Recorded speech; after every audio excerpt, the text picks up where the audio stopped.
So, Oscar, my friend, thank you for being here.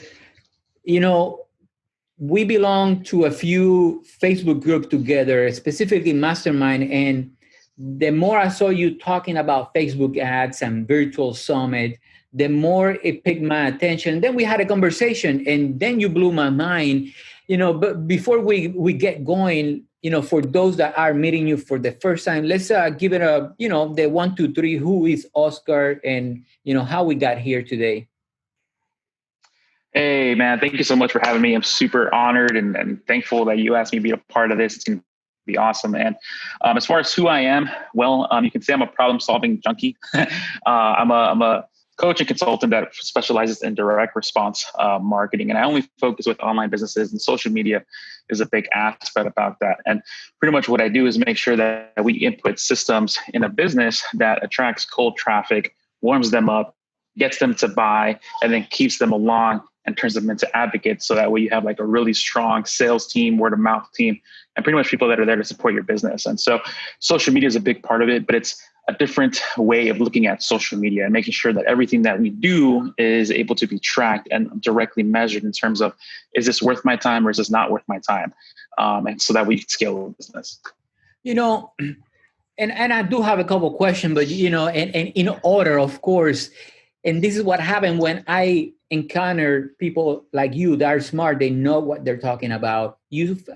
And automatically, I want to start picking your brain. So let's get down to business. And hopefully, along the way, maybe if you have time and you're generous, we can create maybe one Facebook ad, maybe two, depending.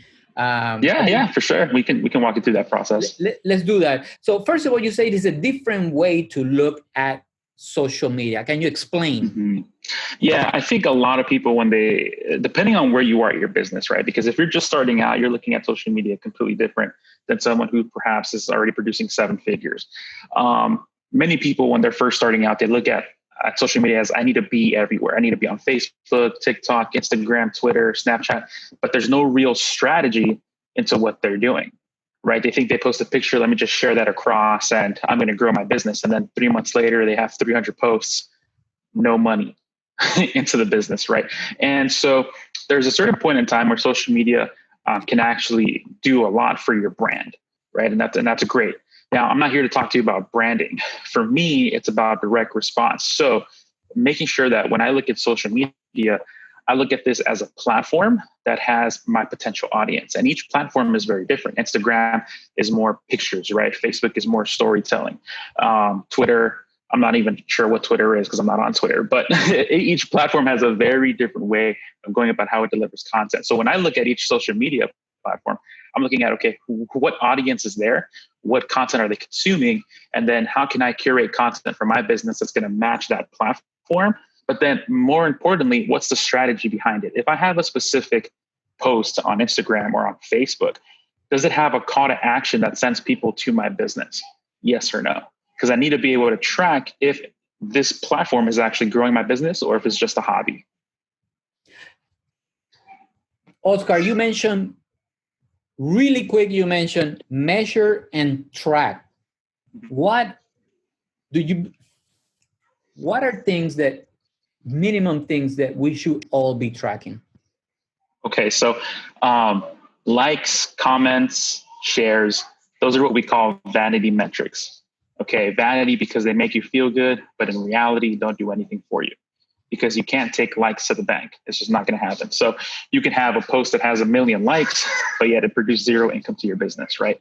So what I measure when it comes to social media, and again, this goes into more of the advertising world because, granted, like for example, me, I have 500, 600 followers on Instagram, which people might be like, who's this guy? He probably doesn't know anything. But behind the scenes, that's producing income into my business, right? And the reason why is because of advertising. So when it comes to advertising, the metrics that I'm looking for is cost per click, cost per lead, and then return on ad spend, which is also known as ROAS or ROAS. So let's go. Let's repeat those again. You said cost per click, cost per lead, and then return on ad spend. Okay. So cost per click is pretty much, how much you spent and how many clicks you generated. right? So if you generated 100 clicks and you spent $100, your cost per click is $1, right? Cost per lead is the cost of generating a lead. So in the online world, typically a lead is an email, right? You said, hey, enter your email here to receive something, or, go here to sign up for this. Whenever someone signs up, they've now become a lead. So if you spent a certain amount of money, right, then you have to look at, okay, I spent $100, I got 50 leads. That means that my cost per lead is now $2, right? And then ultimately, what's my return on ad spend? So my return on ad spend measures how effective my advertising was in terms of I spent $100, but I made 1,000, right? So that's pretty much 10x. I made a 10x return on my investment. I'm tracking, and I don't think. I think this is a message that it needs to be communicated a little bit more, that people understand. And here's what I mean with that. I think too many people are focused on the copy paste framework or the exactly how I gotta do it, and they're failing. They're not getting the results because they don't know when or why that copy paste or that framework was implemented. They didn't know why it was implemented in that specific time, method, channel. And I think that's what. Do you agree with me? Yeah, I think it's it's shiny object syndrome, and there's a lot of cookie cutter examples out there where it's like, hey, grow your $1 million Instagram account, or $1 million or 1 million followers, right? To grow your Instagram to 1 million followers. I see like that's a trend that's happening more and more and more, right? But the reality is that, if someone started from zero, it comes down to consistency. You just have to post consistently, but at the same time, we're going into a different conversation between organic and then paid, right? So organic is, just creating content. You're creating content and you're hoping that one piece of the content you created, catches and becomes viral, and then it spreads. The other one, paid traffic, you have way more control over. The only thing is that it just costs you money. But in my opinion, between the two, and I used to be an SEO guy, so I used to work with organic content. Nothing grows a business faster than paid traffic. So you can go the traditional route of posting content, being consistent with it, dedicating a year or two to just doing that and grinding, or you could get $100 and then test the market, test your offer, and know relatively fast whether or not it's going to work for you or not. Oscar, you said cost per click, cost per lead, and the return on investment. And a question that I often hear people ask is, how much budget should I have for marketing? What should I start? And, when you search online, you get the standard 3 to 5%. But in your opinion, I'm sure you've been asked that question multiple times. How do you answer that question? Right. So it's a very political answer, which I don't like to give, because it really depends on what you're offering, right? Like, for example, once you start going into the paid traffic route, you have to understand that, more often than not, you're collecting leads for free. So that means you're offering something in exchange for an email, right? It could be a free PDF, a free checklist, a free event, whatever. And then behind that, you have your initial offer, right? Right. Correct. That's lead generation, right? But then we start talking into the process of a funnel, right? Where after your lead generation element, you have an initial offer to generate sales, right? That can be a $7 offer, a $97, whatever you feel comfortable with, right? So then we have to go into the conversation of conversions. And I don't want to get too off track, because, by the way, whoever's watching this, I'm going to give you a calculator that'll help you figure out these numbers before you even run a campaign. But you have to understand that there's the offers that you're making, and each offer that you make has a conversion rate. So a conversion rate is the amount of people that took an action that you wanted. So, let's say 100 people landed on your offer page and only 10 people purchased, you have a 10% conversion rate. So that conversion rate is going to determine what your budget's going to be, because it pretty much lets you know how effective you are at selling. So the higher the conversion rate, the greater your budget can be, because you're going to be making a return. If you don't know anything, right? If you're just starting out and you have no metrics, right? The best thing to do is to keep those conversion rates conservative before you even push go. Now, a rule of thumb that I always recommend for someone who's just starting out with Facebook ads is If you want to run ads for a month, $500. $500 over a course of a month, and you can do a lot with that. 500. And again, that highly depends. Yeah, that depends on the market that you're in. That depends on the strength of your offer.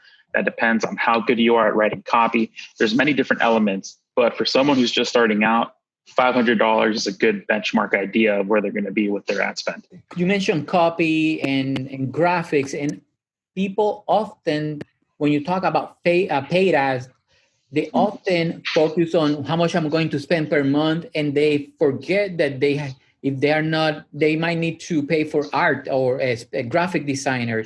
They might need to hire a copywriter because what they're writing, the ad, they're spending money on ads, but what they're writing is not effective, and that's why they need to pay somebody to design a graphic or take better pictures or write a better headline. That's what we're talking about, copy, correct? Copywriting to me is pretty much the text, right? The text of the ad. So if we're looking at Facebook ads, there's three main things that affect the Facebook's ads effectiveness. And that's number one, the image. So the image has nothing to do with your copy. That's just a visual media. The copy comes with the headline. So typically it's a big bold text that goes right underneath the image. Then there's the description or the primary text, which is what people read. That's what it comes down to copy. Now, in my experience, I've been doing Facebook ads since 2015 now. The uglier, the better. I've never spent money hiring a graphic designer. I've never spent money, on stock photos or anything like that. I take my own photos. I have my own camera. The uglier, the better. And the reason why, and I think it goes down to just being authentic. If people see a highly produced ad, it feels like an ad, it reads like an ad, and it turns them off. And what you want is your ad to appear as content. And when you can figure that out with your copy and with your imaging, that's when you're on a good road to success when it comes to your Facebook ads. Understood. Yeah. Oscar, let's say that I want to create an ad right now. What should I take into consideration? So number one, when it comes to creating the ad, the most important thing is going to be what's your headline, right? Because you have to understand that people's attention span, I believe, is less than 3 seconds. I think they did a study on a goldfish or something like that, and they said a goldfish has a longer attention span than humans now. And the thing is that most people are going to be seeing your ad on a phone, right? So they're going to be scrolling. So you have to keep in mind that you need an ad or a headline that stops them in their tracks. So when it comes to the ad, the first thing is look at the image. The image is 80% of an ad success, right? And we can go into the image after I talk about the copy, but image is number one. Now, once you go into image, number two is the headline. They look at the image first, then the headline. And the headline, there's a specific framework that I like to follow where you mention what they're going to get. So like free ebook, free event, free masterclass, whatever.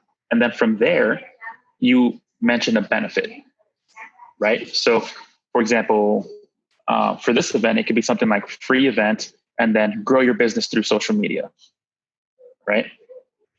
It's a very simple headline. And what you want to do too is get into the habit of writing at least 20 different headlines before you choose the one that you want to go with.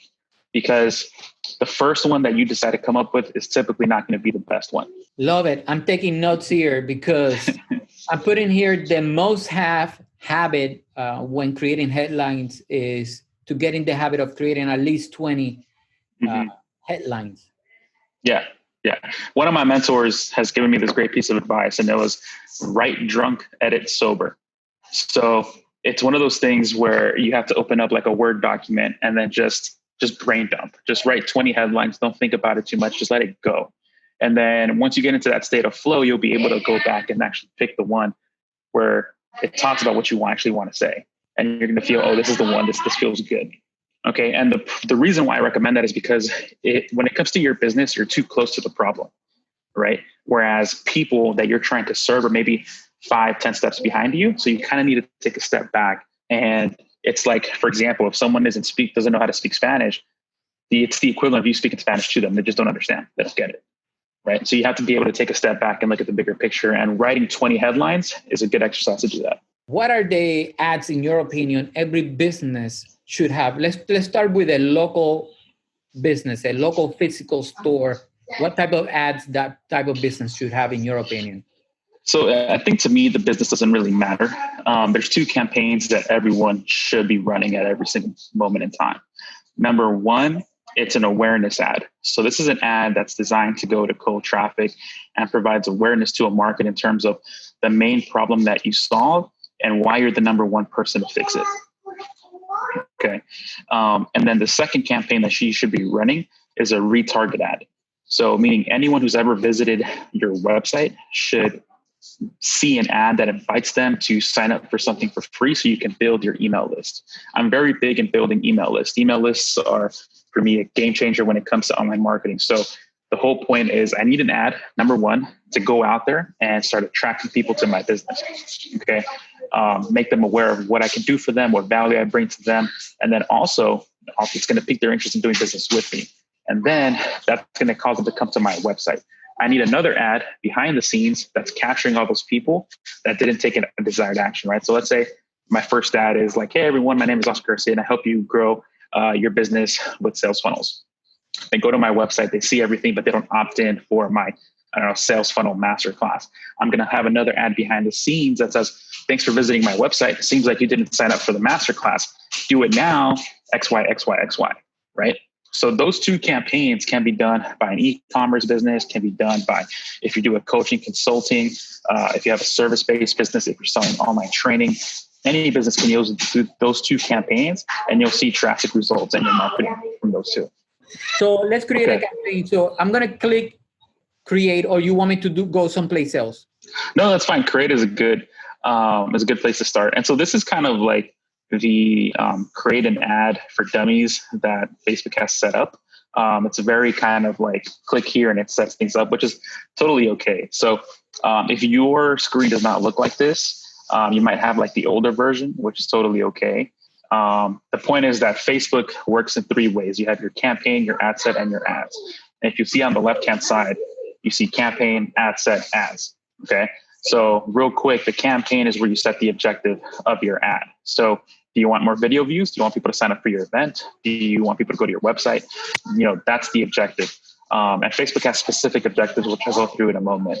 Then there's the ad set where as of right now, you can select the audience you want to target, the budget, all that kind of stuff. However, Facebook is changing some things with the ad set in a couple months. So you may not be able to set the budget there if you're watching this in the future, for example.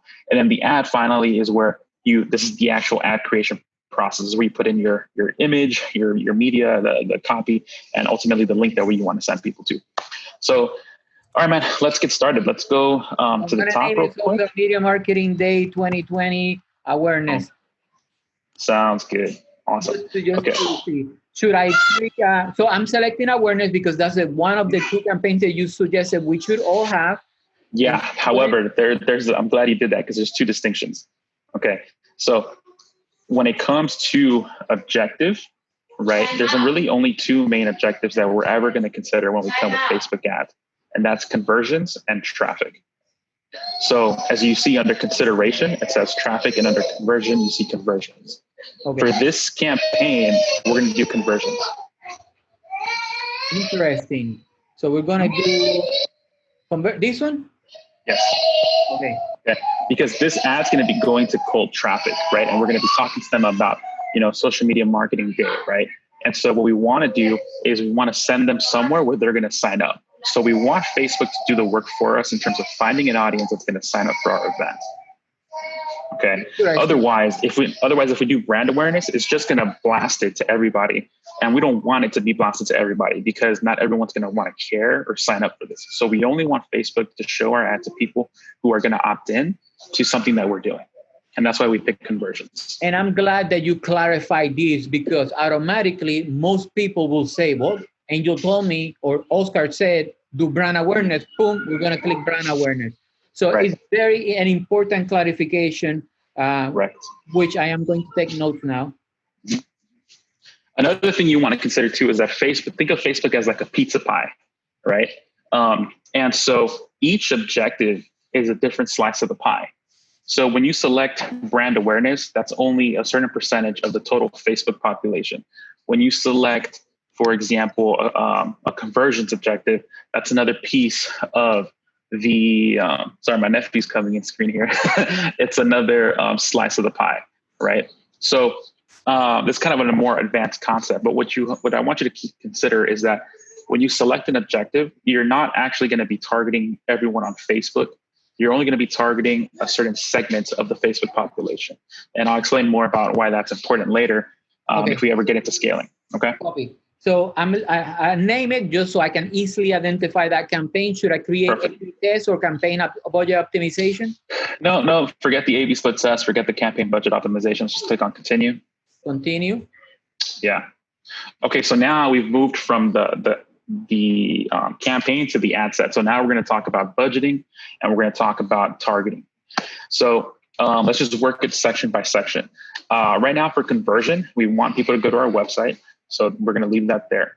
And then this part here is important. There's a section here that says optimization for ad delivery, and it says conversions. And underneath, it's going to ask you to choose an event. Okay. So 90% of the time we're doing some kind of lead generation.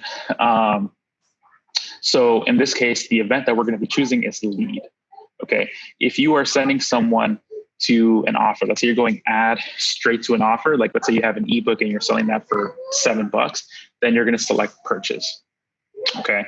But in 90% of the cases, most people are going to be doing lead generation. So the event they need to pick here is lead. This one, let's select purchase and this one. This one, as the event is paid traffic. It's paid event, purchase. Perfect. So we're going to do purchase here. Okay. Bam. Okay. Perfect. All right. So here, average cost of purchase, we're just going to skip that entirely. Okay. Scroll up for me because I didn't see the budget portion here. I didn't see budget portion either, Oscar. Should I name the ad set a specific name? Yeah, we'll change that after the fact. Okay. Okay, so we'll worry about the budget later. We'll just go through and we'll work it. Let me see here. Show more options. No, it doesn't say that. Yeah, interesting. Okay. So dynamic creative, we're going to skip that. The offer, we're going to skip that. Now, the audience here is where we're going to start changing things up here. So let's see. We haven't created any custom audiences. We're doing this straight to cold traffic. So it looks like it's using a preset audience that you've created before. We can change anything you want.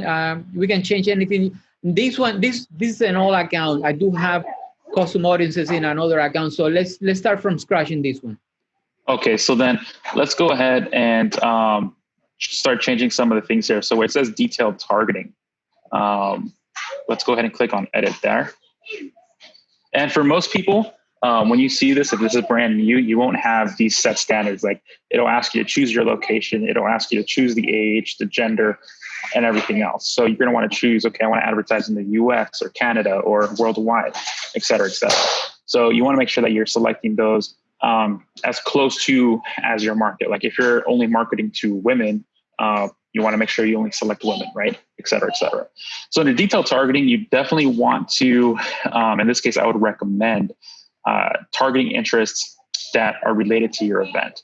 So in this case, it's social media. So let's type in social media and then see what comes up. So what we're looking for is interests. So you see there's job titles, employers, but there's interests. So we might want to do, so social media marketing would be a good one. Right. And the thing here to do is just pick one interest. Okay. That's it. Okay. So you might have, you might be asking yourself, okay, well, Oscar, I want to target a whole bunch of things. Like let's say you're in the health market, specifically for men. You might want to say, I want to target men's health, men's fitness, rogue fitness, et cetera, et cetera. That's great. I want you to do that. However, when it comes to an ad set, you only have one interest per ad set, and you can have as many ad sets as you want. Okay. The reason for this is because if you start to combine multiple interests, you're never going to know what's actually working for you. So if we were to combine social media marketing with social media examiner and social media marketing world and whatever else that's related to social media, we won't know which of those interests is actually producing the results we want. Okay. And again, as I said in the beginning, we have to measure everything.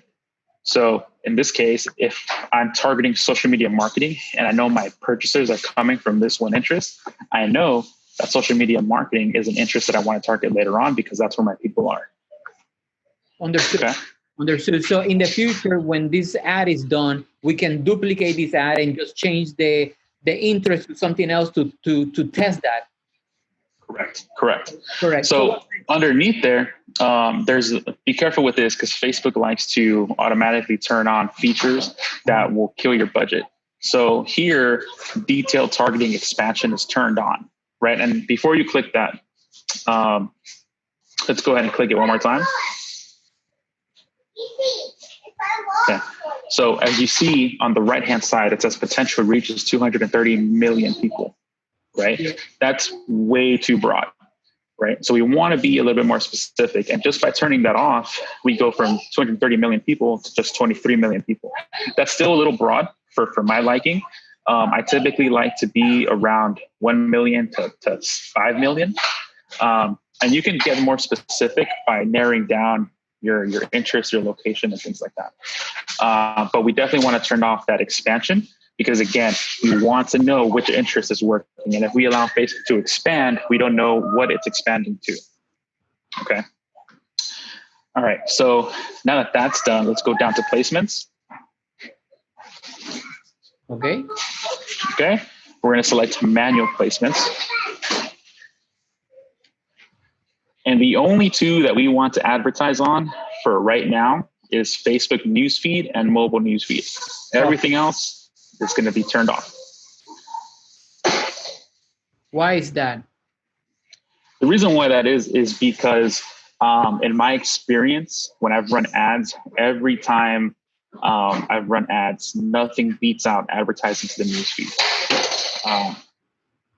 That's just it. I've tried doing stories. I've tried doing messenger ads, different, sidebar. Nothing beats having an ad right in the front on the news feed for both desktop and mobile. And so what ends up happening is that you'll see Facebook will start, dividing up your budget and putting more of your budget into the placements that don't actually work for you. So again, you want to control the budget. You don't want Facebook to have so much freedom with how you spend your money. Now, that isn't to say you're never going to use, for example, Instagram ads or the right sidebar ads. Those are totally fine, but they also have their own place and time and when you want to do that, namely when it comes to retargeting ads. Okay. But when you're sending out an ad to cold traffic to just build awareness, in the case like we're doing right now, we only really care about being on the desktop newsfeed and also the mobile newsfeed. Also, here we got the budget. So here, right, let's say that we're going to be doing $100, right? We're going to spend $100 today on ads. Should we do daily or lifetime? Oh, I do daily budgets. I never do lifetime budgets. Okay, so you say $100 a day? I would do $5, right? And here's the idea. Let's say I have $100 and that's my budget for today. Okay. I want to spread that over 20 different interests because I want to spend $5 per interest. Okay. And that's the minimum that I would go per interest. So let's say you have $10, right? Let's say your budget's $10. Then what I would do is have 2 interests at $5. Okay. For each interest, $5 is minimum. I like to see the budget that way. It's a good way to visualize how you can divide your budget and how can you afford to do at least one test, because I think it's important to do at least one test. Absolutely. And the thing too is that, again, in your market, you might have, 50 different pages that you want to advertise to, or 50 different interests you want to advertise to, but you just don't know which one's going to work for you. And so what you end up doing is that rather than bunching them all up together, you spread them out and you put $5 in each. And within the course of 48 hours, you're going to know that, for example, men's health is terrible, but men's fitness produces the most leads, right? So it allows you to test your audience and use your budget more effectively. You also get results a whole lot faster. And it's not like you're going to be spending $100 every single day. The point is that you spend $100 when you're just starting out for maybe 48 to 72 hours. After that, you come back in, you turn off every single ad that doesn't work. So your budget goes from like $100 to maybe, let's say, 15. And then from there, you only scale the ad that works. That's the beauty of this process. you mentioned 48 hours. So basically you are telling people, or you recommend people to monitor their, not to just let it, not just to press publish the ad and let it sit, but to monitor with frequency. And right now you say 48 hours, but after that, how often should I look at my ads? It really depends. Like, let's say after 48 hours, if you have a winning ad, yes, then you can monitor that ad once a week, because you can expect Facebook to kind of keep the numbers the same. Copy. If your ads completely fail, then you have to restart this entire process. Okay. But if an ad does work after 48 to 72 hours, which is a good testing window, you'll be able to turn off all the other ads that don't work and then just leave this one running ad. You can also increase the budget as well, so you can get more of the same results. And you can just monitor that ad once a week. I had an ad running for about a year, and all I did was see it. All I did was look at it every other week because it was just producing results. So I'm hitting continue. Yeah. So let me just double check the placements really quickly. Yeah. Let me look. Let me go back. Let me go back. Yeah. Come on, internet. The placement. I took everything of. So everything except Facebook groups. Yeah, let's turn that off. Okay, perfect. So it's Facebook newsfeed. You're not going to see the option for mobile newsfeed. That's kind of a given. Yeah. So the only thing you're going to click here is Facebook newsfeed, and that's the only thing that should be on here at the moment. So everything else looks good. One more thing I do want to mention on this screen is that at the top, it says detailed targeting. And this is kind of a little bit more advanced feature, but you definitely want to create an audience of people that have signed up for your offer. And the reason for that is because you want to hide this ad from anyone who's opted in before. So if you want to, let's go to the top left-hand side where it's right next to Ads Manager. So I don't, let me take a step back. Yeah. When I said that, I thought it was here on, I don't want to take people outside and confuse them, but I thought, I thought it was like, can we just type a name here and click save and from now on? No. Unfortunately, now we're gonna have to go to a different screen. So we can talk about this after if there's enough time. If not, I can create a free little training for the people watching here. But that's again, that's what I was saying. It's a little advanced when it comes to Facebook, but you definitely want to create an audience of people that have taken a desired action and exclude them from this ad. That way they don't see the same ad over and over and over again. Okay. But that being said, everything else looks good. Let's go ahead and click continue, and we'll actually build the ad now.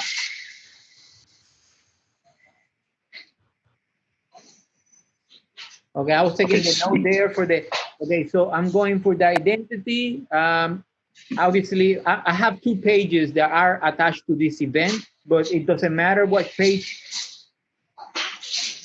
All right, so in this case, if it doesn't matter, don't worry about it. But whoever's watching, select the business page that relates to your offer, right? So that's where you would select that, and then from here, now we start going into the ad creation process. So here it's going to ask you for a creative type. So you can do a single image, a video, you can do a collection. For now, and then what I do is I duplicate the ad in the future. I let you know what I did so you can use it for your results or any test you do. And I will duplicate it. I will duplicate one with a different image, and then I will duplicate the same ad with a video with the same copy to see which one performs best. Is that an acceptable testing? Yeah. So typically what I do is, once I create one ad, I duplicate that ad 4 times. And the only thing I change is the media. So whether it's an image or a video. So that way, for example, within each ad set, I have 4 different ads. Okay. They don't have the same copy, but the image is different. And again, the reason why is because the image is 80% of an ad success. So what we're doing is we're testing audience, and we're also testing the image. And at the end of the 48 to 72 hours of testing, which ad with which image combination and which interest is the best overall. And that's the one you want to focus on. So let's see, I think we didn't do a... we didn't do an image, but let's just go ahead and use a stock image. I do have an image. I have an image for the event, but we can use this one for now. I do have an image for the event. Actually, I can download it from the from the Facebook page, just to keep to use a control one that is just branding for the event. Sounds good. Sounds good. And I just download it, and then we can use a different one. Perfect. And while I'm downloading, actually, this is not the right one. This is not the right one thing about images that I will say while you're looking for the image to use is that you want to make sure that your image has less than 20% text on the image. Otherwise, it might get flagged by Facebook. Now, I have. Let's use this one for now. Let's use it. You made a good point. There is a tool that Facebook allows you to check the image to see if it's compliant or not. Yeah, just go into Google and type in Facebook 20%, and then you'll see a tool that you can upload your image to, and it'll let you know whether that text is more than 20% or less than 20%. Now, it doesn't mean that you can't have more than 20%, because I've definitely put ads, the text is up to like 50%, and they've ran and they've also been highly successful. It's just a rule of thumb, okay? All right, so now we start into like the actual ad. So again, the first thing I like to do is start with the headline. But in this case, let's just grab the URL that we want to send people to. So here, should I send them to the Facebook event page? Should I send them to the website, or should I send them to Eventbrite, because that's where people are paying for the ticket?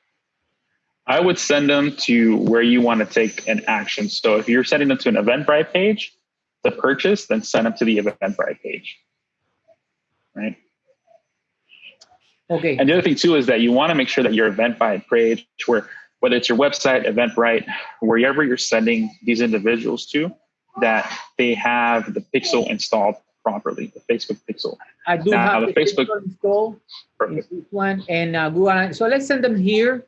But I'm going to do a test about sending them for conversion to see if I send them to the Facebook event page, makes a difference, or to Eventbrite.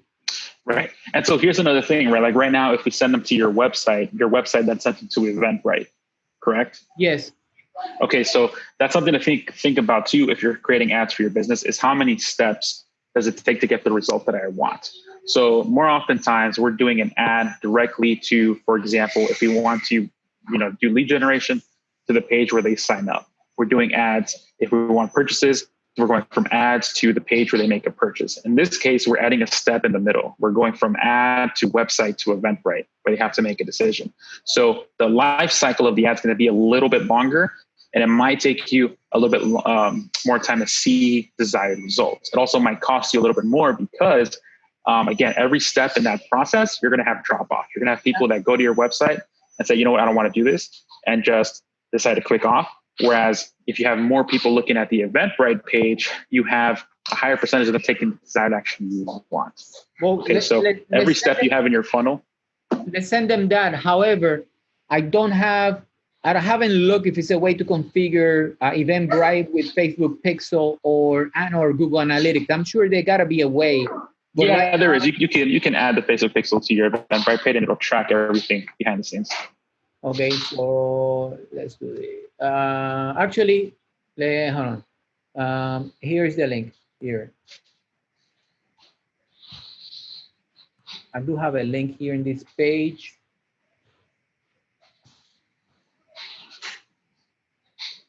I wanted to grab this. This is the short link. Yeah, this is the pop-up. So I don't. Let me. Well, see if you can go to your Eventbrite page and just log in, and we'll go from there. Yeah, let me open this here. I do have the links in other pages here. Here's the short link here. Boom, boom, boom, boom. Now, when should I send them to my Facebook event page, or what is the benefit of it? I've never sent people to a Facebook event page. I like to send people directly to my website because I can control the traffic. I can also tag them directly. I can pixel them directly from my site. So I've never sent traffic to a Facebook page event before like that. In the case of Eventbrite, I would treat Eventbrite as my website. I would get the pixel installed, and then When it comes to the reporting, so once your Facebook ad is all done, you have to go and actually look at the reporting and set up your reporting.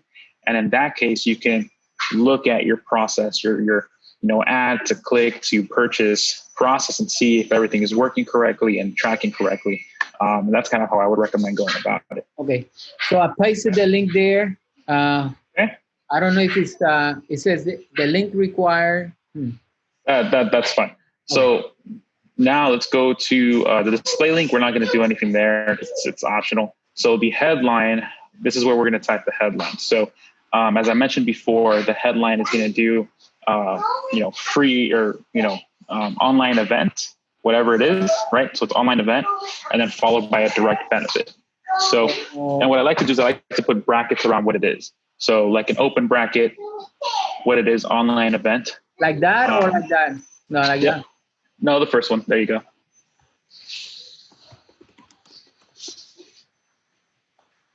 And then a direct benefit of the event. Okay. Let's see. You put me on the spot here right now. and here's, I think, I started brainstorming headlines and snippet yesterday. You can use this one right here. You'll hear from several influencers live share how they're using social media. So we can edit that up a little bit, but that could be a good headline. Right. So I'll say here. So just cut out you'll. Yeah, we'll edit this up real quick. So here. And I would say here from top influencers. And when it comes to the headline, make sure to use camel case. So pretty much the first letter of every word, capitalize it. Even for Facebook ad, they don't flag them for unnecessary capping? No. If you do it all caps, they'll flag you, but you can do camel case. References live. How they're using social media. Their business. Or you know what we could say? We could say discover how top influencers use social media to grow their business.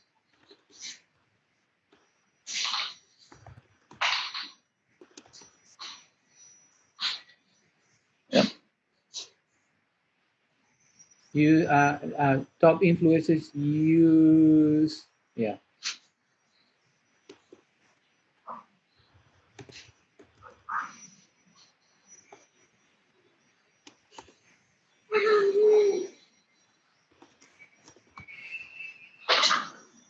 Right. And again, I would spend some time, write 20 different headlines. You might come up with something even a little bit better, but for the purposes of this, I think we're good enough to go here. Oscar, right? Do you have a dummy headline checker grader? I don't use any kind of templates. I don't like to use templates just because everything seems so carbon copy. I found out that the more time you put into speaking to people like people, you typically find the best success. So, for example, think about writing to your best friend. Like, how would you describe your event to them? Right? It's very different than if you were like, oh no, I'm putting on this event for my business and I have to follow this framework. It's a different mindset. Whereas if you just think about, hey, I'm writing to Tom, what would I say to Tom for him to come to this event? It's a very different approach to how you would do things. Right. So when it comes to the headline, it's very simple. It's just, what is it followed by a benefit, right? That's easy peasy. That's it. What is it followed by the benefit? Mm-hmm. Okay, so we're done. And then on the description, what is your recommendation? So we're going to scroll up real quick to the primary text. Oh, the primary text is what the actual description is. Just Facebook likes to mess with it. So the first thing I like to do is ask a question that's going to be relevant to my market. So in this case, I might put something like, are you looking to grow your business through social media?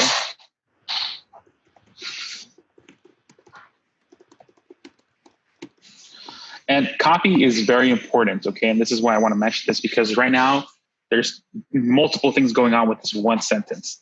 Number one, we're going after people who have a business. Okay.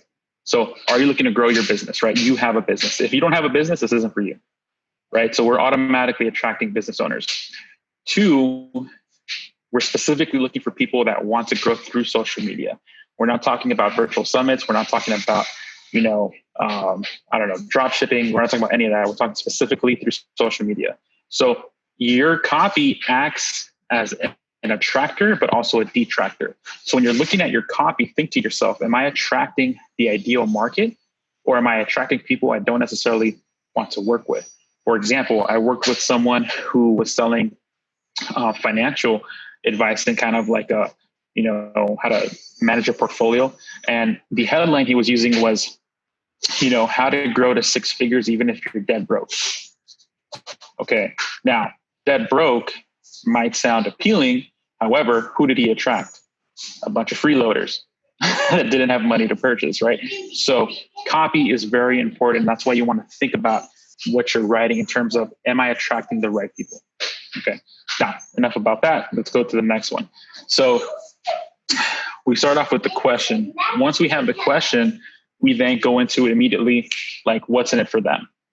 So here we can say, I'm putting together, or I brought whatever, 22 or 25, however many speakers. We got copy here, and I think the latest post has an updated copy. And actually, I put a copy as well in my own Facebook page, so we can grab from the 3 places. This is a lawyer that came last year to the event last year. It was amazing. She was involved in the Cambridge Analytical game. Nice. And she shared some insights. So here is a recap of what people are getting. So basically, it's going to be live sessions from 9 to 4 and pre-recorded sessions like this one. Available the day of, and then it's going to be on English the 26th and Spanish on the 27th, and both people can watch either or if you speak both languages. Okay. So we need to take that information and write it in a way that it's easy to roll off the tongue, right? So I know you said you have copy. We could go ahead and use the copy you already written, or we can recreate it. Let's do. I like how you think. I like how things flow out of you. It comes with so much ease. I wish we could just grab that, boom, and place it like in a USB drive, and because it's a talent, and that's what people need to contact you. And one of the reasons, not why, but one of the reasons, because you will save them a lot of time, a lot of headaches. Because you're helping them buy time and less headaches, less stress. Thank you, my friend. I like to think so. Okay, so where we go from here? Okay, so again, we have to go directly into what's in it for them, right? So are you looking to grow your business through social media? If the answer is yes, right, type that in. So if the answer is yes, I put an amazing live event with over X amount of top influencers.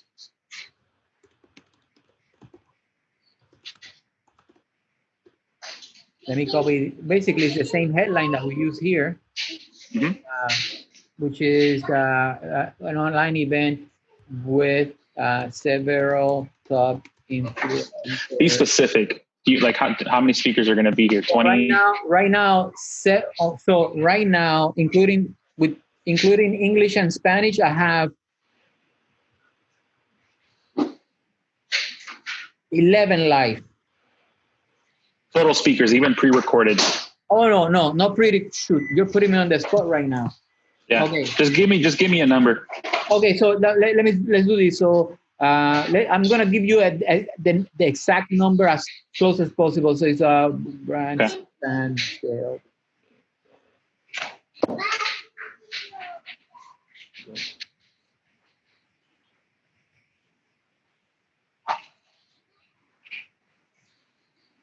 $17.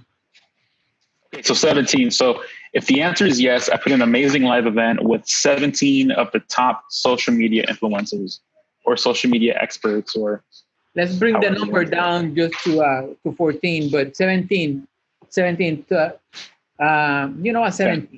put it with 17 top influencers who are going to be showing you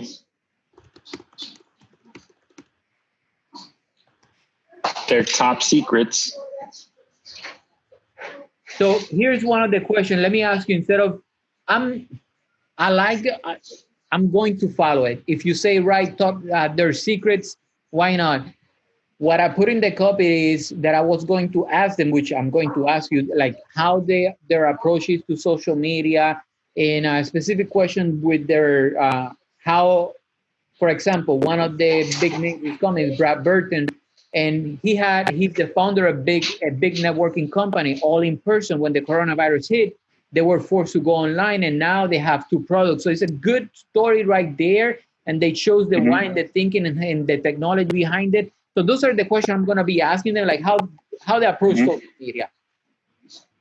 Yeah, no, that's great. And so we want to mention that in the copy. But when we're writing copy, we have to understand that people care about themselves, right? Like to you, your event is going to be amazing. You have all this amazing content.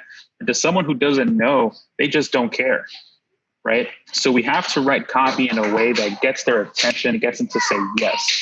Okay, so the other facet of writing copy is that there's micro commitments, right? Like the first question, are you looking to grow your business through social media? Yes, that's a micro commitment right there. Okay, right. And so in the rest of the copy, I'm going to show you how we're asking other micro commitments where it's like you're saying yes, yes, yes. And ultimately, once you get 3 yeses, you're going to get them to click.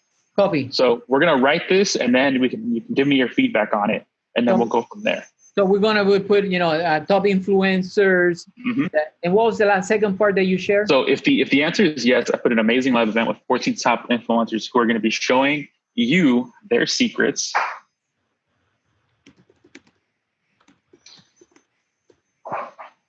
Or we're sharing.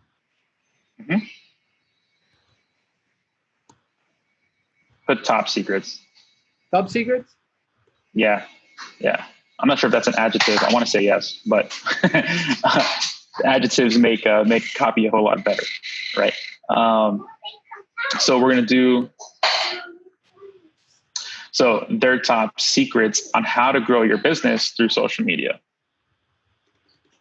Or how can we, if I change it, I like, I'm going to stick it to that. I'm sticking on how to grow your business through social media. I'm not going to question the headline. Okay. I'm not going to be one of those people. But what I was going to say is that, how about what would you feel about the description of like how they use social media to grow their business? They will share how they use social media. Oh, let me see. They will be showing you. That word showing is the one that is bugging me, but I don't know. How do you feel about that? You can switch that with sharing. Okay. It will be sharing their top secrets on how they grow. Now I don't feel as good. Showing is like me showing somebody, but it's basically a conversation. Just like, yes, we are showing the desk, but the value here is that when you go in that, but Angel, here's why. And that is nugget. Right. Okay. So now that we got that first sentence, the next thing that we're going to do is we're going to write, we're not done with the copy. We're going to keep on going here. Okay. So, right. Because we have the first question to get them to say yes. Then we're telling what's in it for them. Right. And then we're going to kind of blow them out of the water here. So, through your social media. Right. And then from here, now we want to talk about authority. So why you? Why should they come, and why this event? Why you? So here's where you can talk about, some of our top experts are, such and such, such and such, such and such, and this is why they're awesome.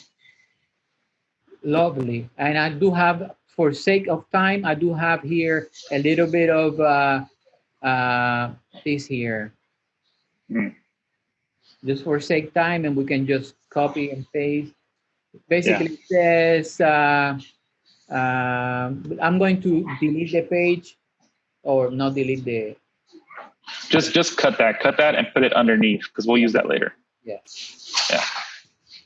So this one. Okay. So here we're going to go how to grow your business through social media, period, space. And then right before like, we're going to say something kind of like speakers such as Brad Burton. And I do have them here. I do have these here that has the copy paste because I think where you're going with the authority. So this one is the one that it includes the. Do you want the name first and then the title? Or should I go like? Yeah, I do. I like to put name first and then the benefit. Yeah. So.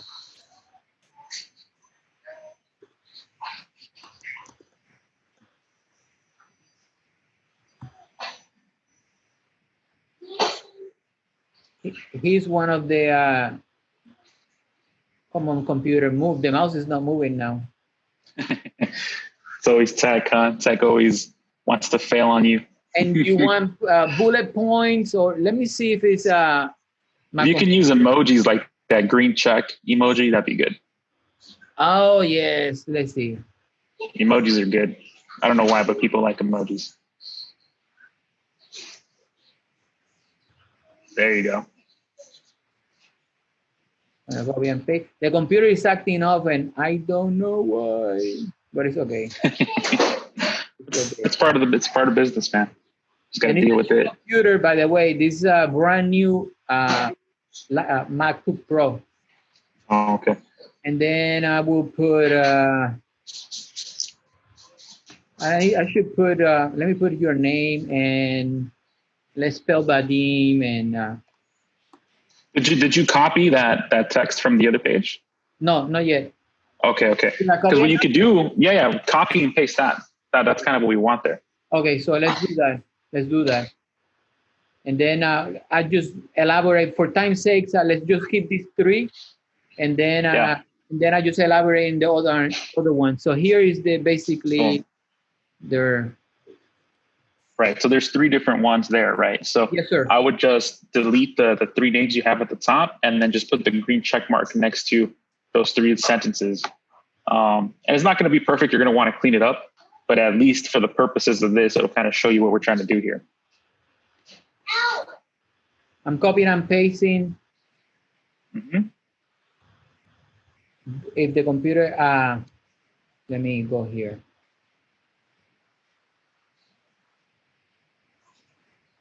Okay, let's see. Sorry for the delay. Normally the copy paste is a little bit faster. There you go. It's okay. Boom. Okay, so and what about, so here, should I replace them? We're just going to delete those. You can erase that. No dash, nothing? No, just erase them because the name's already in the other parts, right? Okay. So for example, what we want to do is such as, and then that first bullet is going to be Brad Burton, who's going to show you Brad Burton.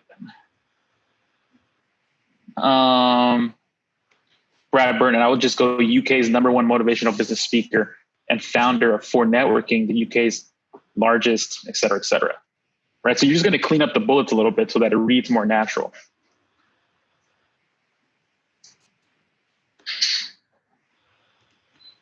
Copy. Yeah, done. Right. And then for that second one, I don't see the name. Oh, yes. Stefan Thomas. Yes. Right. Who is boom.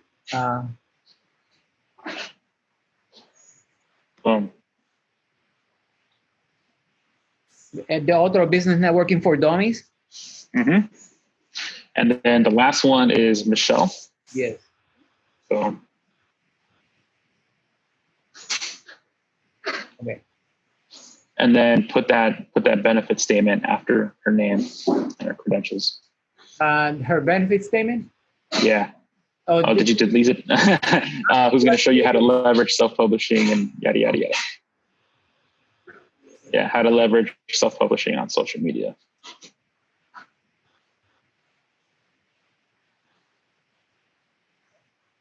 There you go. Boom, right? So that's as an example, right? And if obviously we're doing it for this event, but if you're doing it for your specific business with social media, right, you definitely want to talk about like your years of experience, you know, the amount of people you've helped, maybe the people who, like, how much you've invested in yourself and mentoring and learning and doing. This is pretty much an authority section where you're letting people know, like, hey, look, here's what you want, right? Here's what I have for you. Here is why I'm, the person to be talking about this. So in this case, this section is serving us as by letting people know that we have big name people here on this event. And that's the authority angle from it. Okay. So next is we're going to just go straight into a call to action. Okay. So it's like, join us June 26th.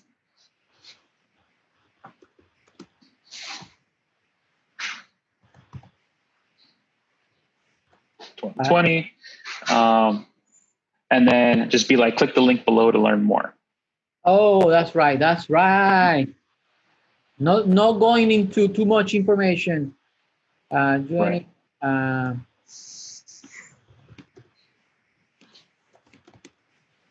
was going to go into like start writing a lot of things, and that's when I can lose them in the copy instead of just asking for the call to action of implementing a short call to action right there. Right. Now we're going to sweeten this a little bit. Right. Now we're going to have another section underneath this call to action. So let's just hit space and we'll create a new paragraph and be like, plus when you sign up, you're going to discover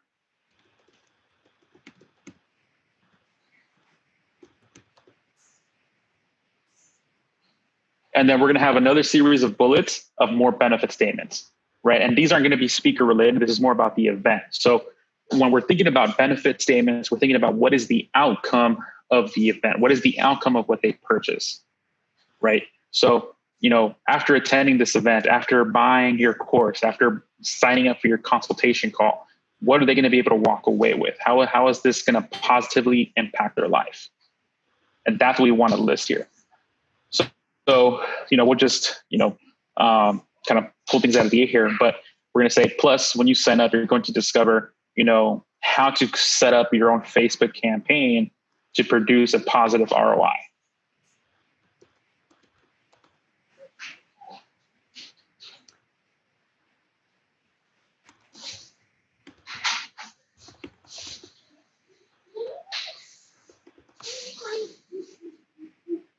Right.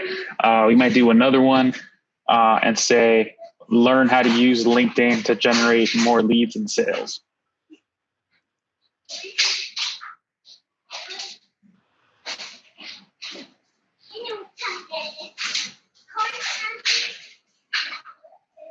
And I like to use the 3-5-7 rule. So I like 3 bullets, 5 bullets, or 7 bullets. So, 3-5-7. If you want to have 3 bullets, perfect. If you want to have 5, perfect. If you want to have 7, that's it.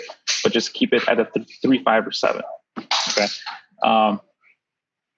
So let's see. Let's just do one more. How to set up your Facebook campaign to produce a positive ROI. Learn how to use LinkedIn to generate more leads and sales. Are you going to be speaking, Angel, on a topic? I'm trying to stay away from it. Last time I just did the intro, but if I need to, and also I keep myself as a backup just in case things happen. But I'm not planning to. This is not about Angel. It's about everybody else. Last year I didn't speak. It was just the intro part. Okay. And then, so I know you have Michelle's going to be talking about self-publishing. Yeah. So, we might talk about like how to get your first book on Amazon. I don't know, something like that, if it's relevant, right? The one that we're talking about, I don't know if you think it sounds good, but it's like how to use a self-published book as the ultimate business card. How to use a what? A self-published book as the ultimate business card. So, and what I would say here is you're going to discover the ultimate business card that brings you more opportunity than ever before. Something like that. Right. A little rule of thumb when it comes to copy is that you give away the what and you sell the how. And you also want to tease people. You don't want to say, hey, I'm going to talk about self-publishing on how that's a better business card. Right. But I'm going to talk to you about this business card that you haven't even heard of that is going to beat anything else that you're going to get at the next networking event, something like that. Right. So in this case, we're hinting at, you'll discover the ultimate business card. It's like, ooh, what's that? There's some kind of allure there. You said something at the end that you will discover the ultimate business card that will. I don't know what I forgot. It just comes out, man. Yes, I know. That's why I try to capture them and I try to take as many notes as possible. This is live. Yeah. Anybody watching the replay is going to be, hey, yes, I can go back 5 seconds, but now we can't hit replay. Right. It's okay. We'll say so here, you'll discover.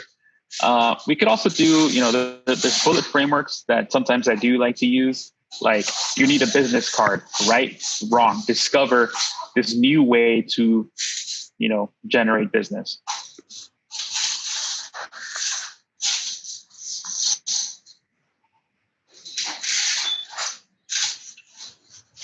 So you need a business card, comma, right? Question mark. Wrong, exclamation point.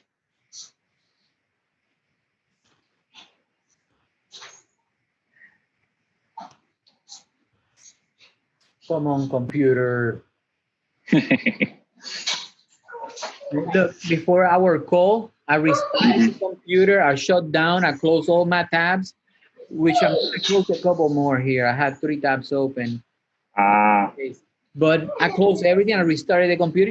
It's a good rule of thumb to practice, just to make sure that there's nothing wrong in the background. And still, so I do have a couple of programs running that I can probably quit. Okay, so we might say you need a business card, right? Wrong. You'll learn, because we already used the word discover, so let's get away from that. No, we didn't. Yeah, it's up there at the top. Plus, when you sign up, you're going to discover. Okay. Got it. Yeah. You need a business card, right? Wrong. You'll learn about this new opportunity that establishes your authority. Or no, you'll learn about this one tool that opens up more opportunity and establishes your authority, something like that. Should I just say how to use a book as the ultimate business card? Yeah, you could say that. It's not as sexy, but because you're giving away what it is, right? So the kind of thing is that when you're writing copy, you kind of want a hint at what it is without really hinting. You learn here.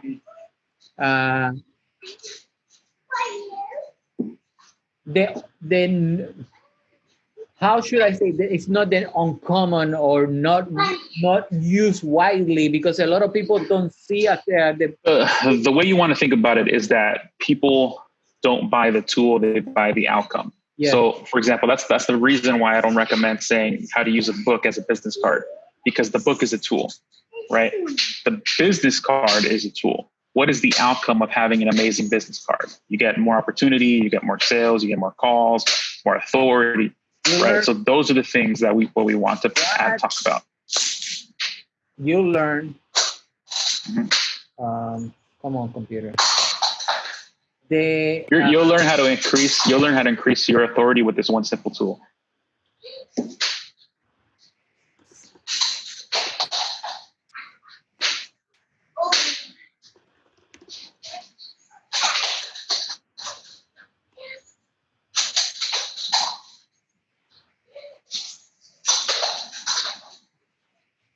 Let me do the grammar check. It's all good.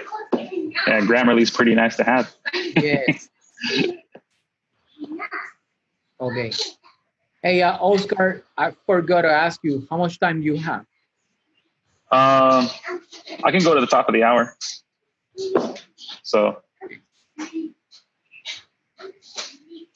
Okay, so let's do this. So I wrote that. What's next? All right. So again, once we're good with that, then we're going to have another call to action. So click the link below. And you actually want to put the link that you're sending people to in the copy as well.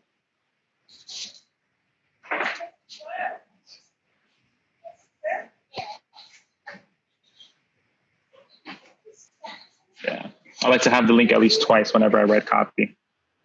Let me copy this again because it's the computer is Yeah.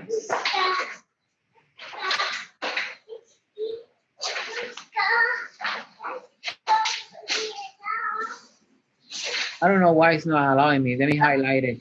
I click copy. There you go. So so it's not too boring for anybody watching. What we doing next? What was that? What we doing next after I finish copying the link? So that's once we're writing up the copy, we're just going to reread it, make sure it feels good, and then once that's done, we're just going to hit publish. Boom. So let's go from the top. Come on, computer. Okay, from the top to the bottom. Yeah. And let me copy this link again. Let's take a look at this. Yeah. Where is the first call to action? Oh, join us here.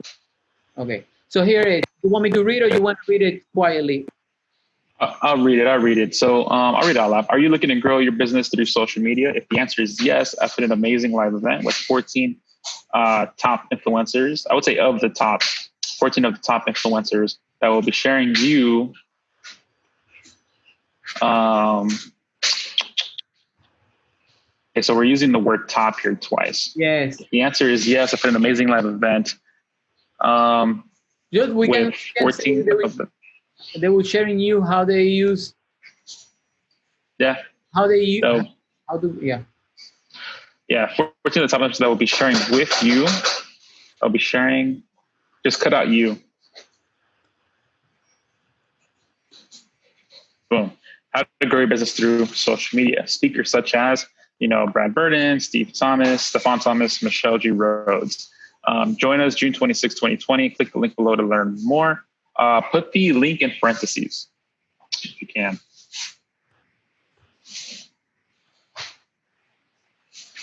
You said parentheses. Yeah, that'd be good. Brackets. Brackets for headline, parentheses for copy. So it's this. You know what? Okay now. It's okay, man, because I'm pretty sure others will have the same issues, and it's tech. I mean, we roll through the punches. It's all good. And the bottom one as well as parentheses. Yes, please. Okay, got it. Plus, when you sign up, you're going to discover click. Let's put a C there for click. Yes. Because right now it says lick. Boom. And that's it. This is very simple, straightforward copy. It's it's something that you can launch right away and then get results quickly. And there, when it comes to writing ad copy, there's a lot of different angles that you can go about. But in this case, the simple structure is start off with a simple question. Okay. Immediately go into what's in it for them. Then mention your authority. Give them a call to action, and then talk to them about some hidden benefits of, whatever it is that you're advertising. Okay, so that's like a simple 5-step framework that you can use to write copy for yourself. Okay. Copy. And then once you're done, then you can just click publish at the bottom, and what'll happen is that it'll submit it. It's missing a link. So let's see, fix. Let's see, hit enter on the link. Maybe the long link, let's see. Instead of a redirect, because this maybe. Yeah, that's probably what it is.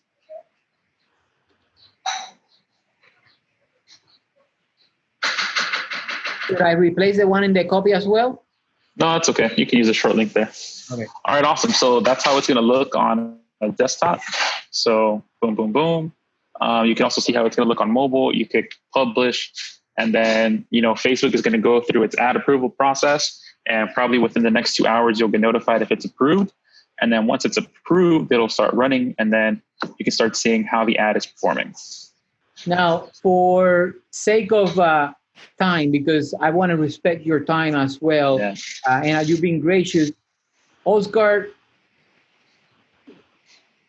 what is your approach to social media? I know you talked about it at the beginning a little bit. You mentioned that you look for a few things, but can you share with us, what is your approach to social media?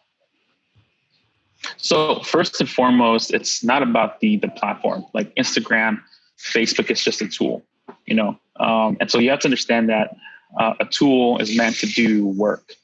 And if the platform isn't working for you, then it's a tool that isn't adding anything to your business. So when I approach social media, I look at it from a business standpoint in terms of, okay, where is my market? Okay, are they on Facebook? Are they on Instagram? Are they on YouTube? The reason I start with Facebook is because often than not, you're going to be able to find your market on Facebook, right? So I'm not the type that'll recommend to have every single platform. I look at, okay, where is your audience? Where does your audience like to hang out? Okay, is it on Instagram? Is it on Facebook? Okay, let's say it's Instagram. Perfect. How do we use Instagram? How does that tool work in order to get in front of those people? Now, I could create content. So then I have to understand, like, there's a certain strategy that Instagram has, like the algorithm, right?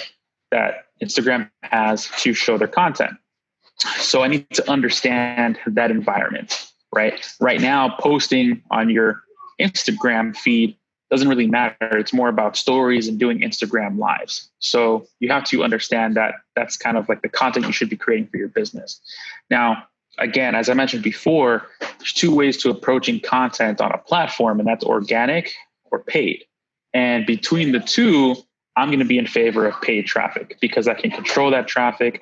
I can test my offers quickly. I can see which interests are working for me. I can grow my list. I can generate sales through that platform. Okay, so yes, no, that is I couldn't agree more. I could not agree more. Let me ask you. The coronavirus happened. A lot of businesses shut down. Some clients changed their budget. Some increase, some decrease. What lessons you saw through social media through this pandemic, through this time in the last 6 months?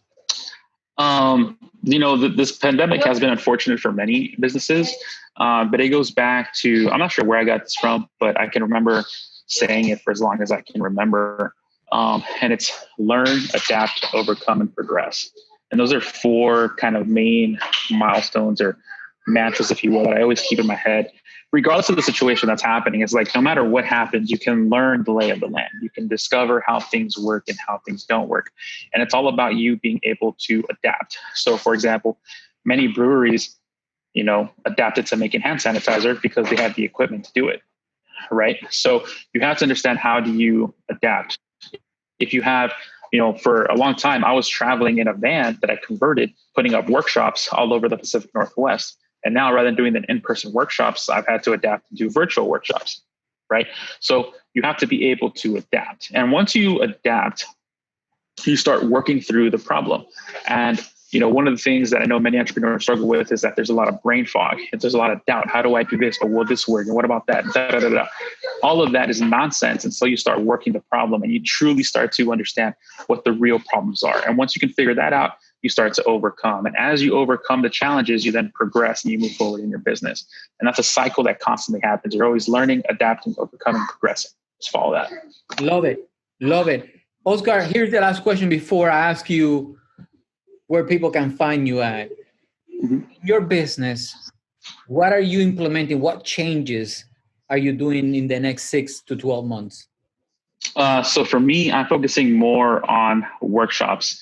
So doing mostly a workshop on Facebook ads, specifically like this, where, it's a 2-day powwow session where we just, together, and whoever's on board with the workshop, we crank out your first Facebook campaign. And then the other workshop's going to be for building a funnel, because it comes down to traffic and conversion. So Facebook is in charge of the traffic, and then conversion is your sales funnel. So I'm doing more workshops in the next 6 months that are online that people can join. And actually at the end of 2 days, they'll get something accomplished that they can implement to their business right away. And then the other facet is virtual summits. I've been doing virtual summits with probably the #1 virtual summit guy, my good buddy, Jose. We've been doing summits together for the past 10 months, and we've seen some hugely successful summits and some of those that haven't been all that great. So we've learned kind of what those secrets to success are, and we're working on virtual summits and putting things together. And so I do have master classes for virtual summits that people can attend, and they can learn more about that by going to my website. But mostly it's going to be workshops, man. Oscar, where can people find that master class, or where can people find you online? Yeah, you can find me on Instagram at Marketing with OMG. I also have a podcast called The OMG Show, which you can find on your favorite listening platform. It's also going to be, it's starting Monday, it's going to be a live show that's going to be on Facebook as well. And then you can go to my website at oscarmgarcia.com. It's probably the best place to find kind of everything that I'm doing. And you can find me online on Facebook as well as Marketing with OMG. Oscar, thank you for your time. Thank you for sharing your knowledge. Thank you for allowing us to create that ad live. I'm sure people will learn a lot. Thank you again. Yeah, man. Anytime. I love this. Wish you the best of success in your business, with your family, and anyone else who's watching. Just know that you can do it, and I wish you the best as well. And if you ever need help, feel free to reach out. Thank you.